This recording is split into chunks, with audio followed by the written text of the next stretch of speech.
Сәлеметсіздер, құрметті халқым. Міне, көріп тұрсыздар, тағы бір торт Қызылордадан келіпті дейсің бе? Қызылордадан келген торт екен. Бізде мына жерде біздің Нұргүл Тұрар қызы деген қызымыз, ал 5-ші айдың қазан 5, 10-ші айдың 5-і былтыр, 2020, 10-ші айдың 5-і бізде 2 ерлі-зайыпты келген Қызылордадан. Азизаны естіп келген.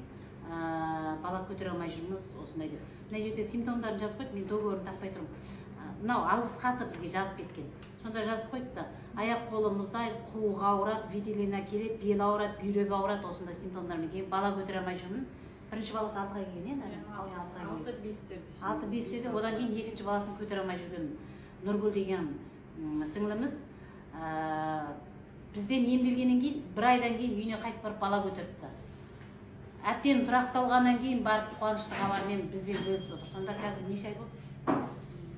2-3 ай болды ғой, иә? 1-2 ай болды. 2-3 ай болған болуы мүмкін, қазір звондасам көтермей жатыр. Сонымен торт беріп жетті.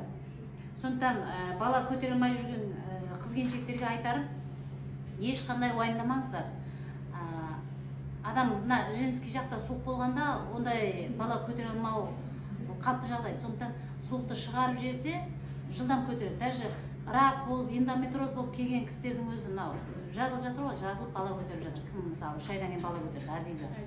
6 айдан кейін уже хуже боласың, саған мәткен сұру үшін алып тастау керек деген. Ол бәрі бықсыма. Адамның ағзасы өзін өзі емдейді. Адамның ағзасында шексіз, орасан зор қабілет бар, өзін өзі емдейтін. Соған ешқашан күмән келтірмеңіздер. Мінекей, тағы бір қуанышты хабар сіздермен бөлісіп отырмыз. Торт келгеніне 2-3 күн болыпты. Мен тапсырып отырмын. Мынаған қара, қандай керемет торт. Нұргүлді инстаграмнан бізді көретін шығарсыз. Құтты болсын, аман-есен босанып, сөздерінде тұрмадыңдар ғой. Маған негізі 41 роза жіберем деген күйеу. Менің әйел бала көтерсе 41-ге кетті, сол 41 роза жіберем деген. Сол 41 розаңызды күтеміз. Босанған кезде жібер. Қыз бала болса атын Тұрсынғұл қой десе ме? Қажымай өзіңіз білесіз. Тортыңыз керемет, әдемі екен. Сол сіздер осы жақсы қуанышты немесіздермен бөлісейін деген. Ауырмаңыздар, Нұргүл, өте қуаныштымыз сіз үшін. Осылай қазақтың санын көбейте беріңіздер, әрине сапалы болсын балаларыңыз.